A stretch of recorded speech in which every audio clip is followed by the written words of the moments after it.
నమస్తే వివేక్ భారత్ ఛానల్ కి స్వాగతం. పాఠశాల విద్యలో మార్పుల కోసం ఆంధ్రప్రదేశ్ ప్రభుత్వం తీసుకొచ్చిన జీవో నెంబర్ 117 గ్రామీణ ప్రాంతాల్లో ఉన్న పేద విద్యార్థులపై ఎటువంటి ప్రభావాన్ని చూపిస్తుందో మనం విశ్లేషించే ప్రయత్నం చేద్దాం. పాఠశాల విద్యలో మార్పులు తీసుకొచ్చేందుకు గాను గత ప్రభుత్వం జీవో నెంబర్ 117 ఆంధ్రప్రదేశ్లో తీసుకొచ్చింది. ఈ జీవో నెంబర్ 117ను అప్పటి ప్రతిపక్ష పార్టీ, ప్రస్తుత అధికార పార్టీ వ్యతిరేకించింది.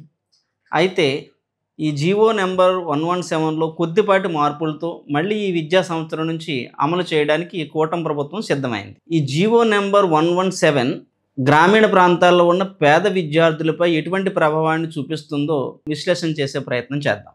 జీవో నెంబర్ 117లో తీసుకొచ్చిన మార్పుల్లో మొట్టమొదటిది హై స్కూల్ ప్లస్ను కూటమి ప్రభుత్వం రద్దు చేసింది. అయితే గత ప్రభుత్వం ఈ హై స్కూల్ ప్లస్ విధానాన్ని ఎలా తీసుకొచ్చిందంటే, ఏదైతే 6 నుంచి 10వ తరగతి వరకు ఉన్నత పాఠశాలలు ఆంధ్రప్రదేశ్ వ్యాప్తంగా ఉన్నాయో వాటిలో 3, 4, 5 తరగతుల్ని చేర్పించడం, అంతేకాకుండా కొన్ని చోట్ల ఇంటర్మీడియట్ విద్యను కూడా తీసుకొచ్చింది గత ప్రభుత్వం.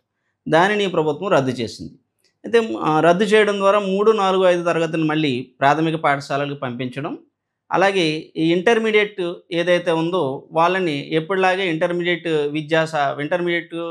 శాఖకు అప్పచెప్పడం, ఇది కూటమి ప్రభుత్వం తీసుకున్న నిర్ణయం. అయితే ఈ నిర్ణయం వల్ల మొట్టమొదటి ఇంటర్మీడియట్ గురించి మనం విశ్లేషిద్దాం.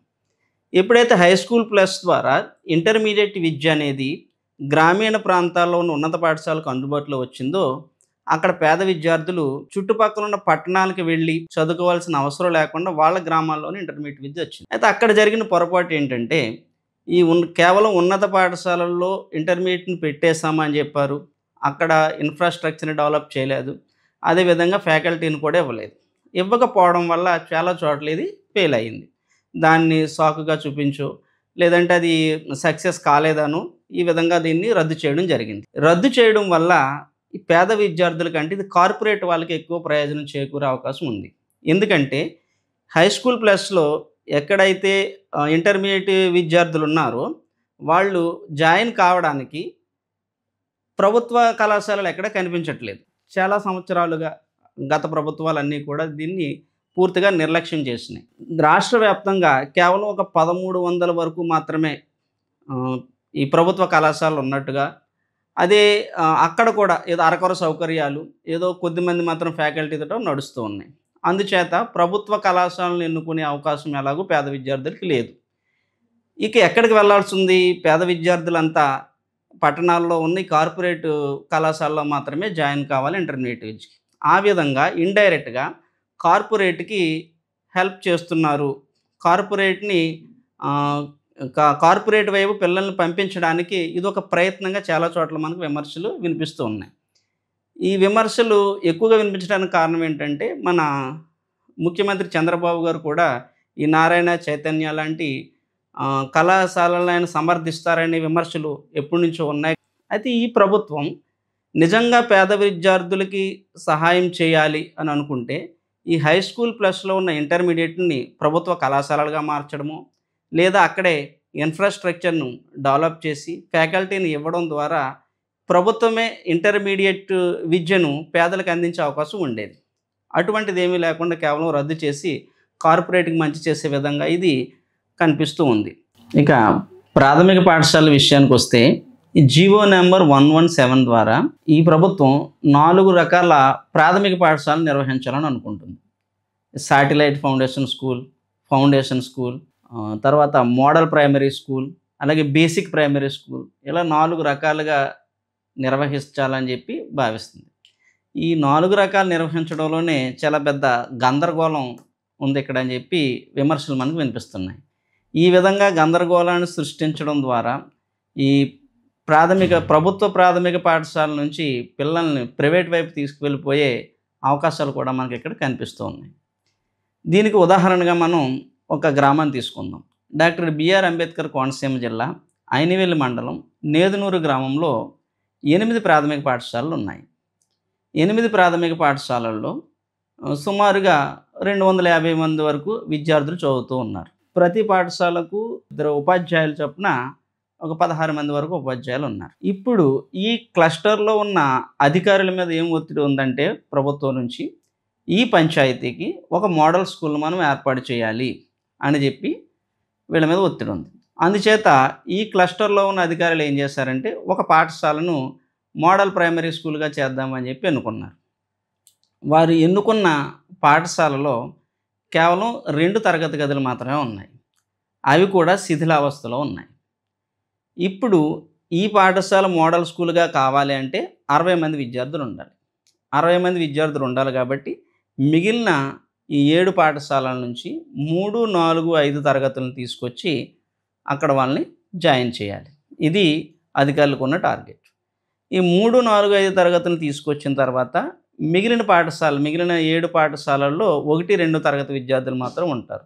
దాంట్లో ప్రీ ప్రైమరీ సెక్షన్‌లో పెడదామనో 1, 2 తరగతులు ఉంచామని ఏవో ప్రభుత్వం చెప్తున్నప్పటికీ అక్కడ ప్రాక్టికల్‌గా జరిగేది ఏంటంటే, ఆ ప్రదేశాల్లో ఏదైతే ఈ స్కూల్స్ 1, 2 తరగతులు ఉంటున్నాయో అక్కడ 10 మంది కూడా స్ట్రెంత్ ఉండే అవకాశం లేదు.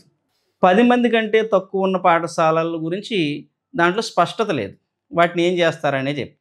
అంటే ఒక రకంగా ఒక స్కూల్‌కి వీళ్ళందరినీ తీసుకొచ్చి జాయిన్ చేసి మిగిలిన 7 స్కూళ్ళు కూడా మూసేసే ఒక కుట్ర దీంట్లో ఉందనే విమర్శలు మనకి వినిపిస్తూ ఉన్నాయి. దీన్ని ముందుగా పసిగట్టిన కొంతమంది నాయకులు ఏం చేస్తున్నారంటే, ఈ మోడల్ ప్రైమరీ స్కూల్‌కి వాళ్ళు మద్దతు పలుకుతున్నారు. మద్దతు పలుకుతూ ప్రజలకు ఏమని చెప్తున్నారంటే 5 తరగతులు ఉంటాయి, 5 ఉపాధ్యాయులు ఉంటారు అని చెప్తున్నారు. ఇక్కడ కూడా చెప్తూ ఈ 7 పాఠశాలలు మూసేసిన చోట వాటిని ఆక్రమించుకోవడానికి అప్పుడే ప్రయత్నాలు మొదలుపెట్టేశారు. అంటే ఈ విధంగా ప్రభుత్వ ఆస్తులు ఆక్రమణకు గురవుతాయి, పాఠశాలలు నిర్వీర్యమైపోతాయి. కానీ ఒక మోడల్ స్కూల్ అనేది కూడా నిలబడుతుందా లేదా అనేది మనం ఒకసారి చూస్తే 60 మంది విద్యార్థులను జాయిన్ చేయాలి.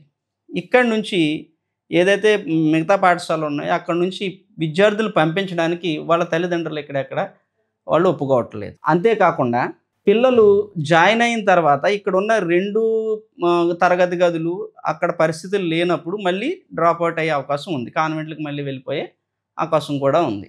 అప్పుడు ఈ పాఠశాల కూడా ఏ మోడల్ ప్రైమరీ స్కూల్ నిలబడుతుందని మనకి అక్కడ కనిపించట్లేదు ఆ పరిస్థితులు.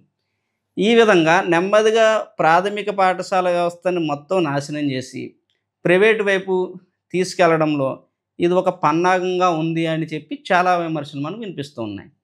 ఈ విమర్శల నుంచి ప్రభుత్వం గట్టెక్కాలన్నా, నిజంగా చిత్తశుద్ధి ఉండి ప్రాథమిక పాఠశాలను బాగు చేయాలనే ఆలోచన ప్రభుత్వానికి గనక ఉండుంటే, ఇక్కడ ఇప్పటి వరకు నడుస్తున్న వ్యవస్థని సక్రమంగా నడిచే విధంగా చేసే ప్రయత్నం చేస్తే బాగుండేది. ప్రతి పాఠశాలకి కావాల్సిన ఇన్ఫ్రాస్ట్రక్చర్ని డెవలప్ చేయడం, అక్కడ కావాల్సిన ఉపాధ్యాయులను ఇవ్వడం ద్వారా స్ట్రెంత్ పెరుగుతుంది. దాని ద్వారా ప్రతి పాఠశాల కూడా ఒక మోడల్ స్కూల్‌గా అయ్యే అవకాశాలు ఉన్నాయి. ప్రతి గ్రామాల్లోనూ విద్యార్థులు ఉన్నారు. అయితే ప్రభుత్వ పాఠశాలలో ఎందుకు ఉండట్లేదు? అక్కడ ఉన్న పరిస్థితులను బట్టి ఉండట్లేదు. అందుచేత పాత వ్యవస్థనే ఏదైతే ప్రాథమిక పాఠశాలల్లో 1 నుంచి 5 తరగతుల వరకు ఉన్నాయో ఆ వ్యవస్థలనే కొనసాగిస్తూ, ఎక్కడైతే పాఠశాలలు ఉన్నాయో వాటిని డెవలప్ చేసే విధంగా ప్రభుత్వం ప్రయత్నాలు చేస్తే నిజంగా పేద ప్రజలకి ఉపయోగపడుతుంది. ఈ విధంగా గందరగోళాన్ని సృష్టించి ఏదో రకంగా చేస్తే చాలామంది ప్రజలు ఏంటంటే వాళ్ళ పిల్లల్ని కాన్వెంట్‌లో జాయిన్ చేయడానికే వాళ్ళు రెడీ అవుతున్నారు. పిల్లలందరూ ఈ స్కూల్లోనే చదువుతున్నారండి. ఇది చిక్కాలూరు అనేది ఎంపీపీ స్కూలు. అయితే 5 స్కూళ్ళను కలిపి మోడల్ స్కూల్ చేయాలనుకుంటున్నారు. అది మాకు ఇష్టం లేదండి. ఇక్కడ నుంచి అంత దూరం మా పిల్లల్ని పంపించాలంటే మేము పంపించమండి, కావాలంటే కాన్వెంట్లో జాయిన్ చేసేసుకుంటాం. అబ్బాయిని జాయిన్ చేద్దాం అనుకున్నామండి. ఇప్పుడు మళ్ళీ వీళ్ళు స్కూల్ నుంచి పాపని తీసుకెళ్ళి అక్కడ వేస్తానంటున్నారండి. అక్కడ తీసుకెళ్ళి పాపని మళ్ళీ ఇక్కడ బాబుని ఇక్కడ తీసుకొచ్చి అబ్బాయి అలా స్కూల్కి వెళ్ళడానికి ఇష్టపడలేదు. వాళ్ళ అక్కగా పంపించడం కోసం అంటే అదని వేద్దాం అనుకుంటున్నానండి. ఒకవేళ అక్కడ మార్చేటట్టు అయితే మేము ఈ స్కూల్లో జాయిన్ చేయకుండా కాన్వెంట్లో వేసుకుంటామండి. మా పాపని ఇక్కడ జాయిన్ చేస్తానండి. ఆల్రెడీ ఇక్కడ చదువుతుందండి. మా బాబుని కూడా ఇక్కడ జాయిన్ చేస్తాం అనుకుంటున్నామండి. అక్కడ అయితే మేమైతే పంపిస్తామండి. అమ్మాయి అబ్బాయి ఇప్పుడే చదువుతున్నారండి. ఇక్కడ స్కూల్ బాగుందండి, బాగా చెప్తున్నారు. లోపలికి ఉందండి స్కూలు. మెయిన్ స్కూల్ అయితే రోడ్డు రన్ ఉంటుంది. అక్కడ ఇబ్బంది వచ్చేద్దండి. రోడ్డు మీదకి వెళ్ళిపోతారన్న భయం ఉంటుంది. అక్కడికి ఇక్కడికి తీసుకెళ్ళాలంటే మాకు చాలా ఇబ్బందిగా ఉంటుందండి. మేము తీసుకెళ్ళామండి. ఎట్టి పరిస్థితుల్లోనూ కూడా ఈ స్కూల్ని అక్కడ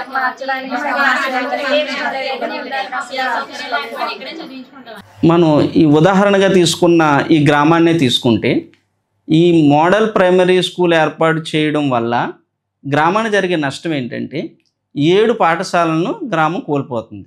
అంతేకాకుండా 11 మంది ఉపాధ్యాయుల సేవలను వినియోగించుకునే అవకాశం ఈ గ్రామం కోల్పోతుంది. ఈ విధంగా ప్రాథమిక పాఠశాల నాశనం అయ్యే అవకాశం ఉంది. కాబట్టి దీని మీద ప్రభుత్వం మరొకసారి ఆలోచన చేయాలనేది చాలామంది కోరుకుంటున్నారు.